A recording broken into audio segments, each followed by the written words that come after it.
अस्सलाम वालेकुम दोस्तों, उम्मीद करता हूँ कि आप सब खैरियत से होंगे। मैं हूं अनवर ज़ैब एक नई वीडियो के साथ। आज बात होगी ज़लज़ले के बारे में, क्योंकि ये बहुत सी वीडियो मैंने देखी हैं सोशल मीडिया पे। यही बात हो रही है कि तुर्की में ज़लज़ला आया था, शदीद ज़लज़ला आया था। कोई बताता है कि 7.8, कोई बता रहा है कोई 7.9 था। तो वो तो अल्लाह की तरफ से होते हैं, लेकिन फिर ये अफवाहें फैल रही हैं कि शाम में भी शदीद ज़लज़ला आया था, और अभी साइंसदान यही तवक्को कर रहे हैं कि पाकिस्तान का नंबर है।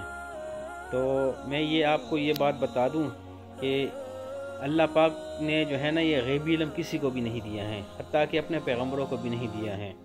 तो इस वजह से मैं मीडिया पे यही बात खुलेआम बात कर रहा हूँ, खुलेआम ये बात करूँगा, क्योंकि ज़लज़ला जो है ना, अल्लाह पाक ने ये एक गैबी इल्म है, और इसका इल्म जो है ना किसी को भी पता नहीं अल्लाह के अलावा। अल्लाह जो करेगा, तो अल्लाह पाक दुनिया में सारा निज़ाम चला रहे हैं, तो उसके बारे में सिर्फ़ और सिर्फ अल्लाह को ही पता है। अल्लाह पाक ने ये गैबी इल्म किसी को नहीं बताया, हत्ता कि अपने पैगम्बरों, अपने सहाबा को भी नहीं बताया।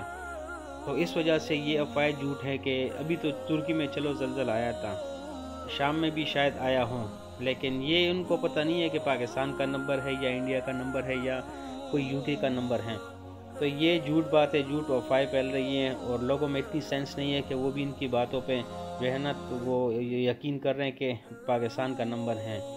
तो अल्लाह से खैर मांगे, अल्लाह से दुआ मांगे कि अल्लाह पाक सबकी हिफाजत करे। लेकिन ये बात झूठी है, झूठ अल्लाह पाक जो है ना, फिर ये मैं बता रहा हूँ आपको कि अल्लाह पाक ने ये गैबी इल्म किसी को भी नहीं बताया, और ना किसी को इसके बारे में इल्म है, सिर्फ अल्लाह के अलावा। तो अल्लाह पाक ने अपने पैगम्बरों को भी गैब इल्म जो है नहीं दिया। इस वजह से मैं आप लोगों को ये बता रहा हूँ कि कोई बात नहीं है, अल्लाह से खैर मांगे। तो ये लोग जो है ना, अभी मीडिया जिस राम हो गया, तो इसमें झूठ भी बहुत ज़्यादा आ गया। तो इस वजह से इन अफवाहों से बचें, और ये फजूल बातें कर रहे हैं कि पाकिस्तान का नंबर है। बस हम सारे पाकिस्तान वाले और सारे मुसलमान अल्लाह से यही दुआ करेंगे, अल्लाह पाक जो है ना पूरी दुनिया की हिफाजत फरमाए। और ये गैबी इल्म सिर्फ़ और सिर्फ अल्लाह के पास है, और अल्लाह ने किसी को इजाज़त नहीं दी कि उसको इस गैबी इल्म का पता हो। बस ये झूठ अफवाहें हैं, और लोगों को डराने की कोशिश कर रहे हैं। और अपनी इतनी सेंस रखो, क्योंकि ये सब कुछ करने वाला अल्लाह की ज़ात है। तो मत डरें, कुछ भी नहीं है, अल्लाह पाक बेहतर करेगा, और इंशाल्लाह अपने मुल्क के लिए, अपने मुसलमान भाइयों के लिए दुआएं मांगे।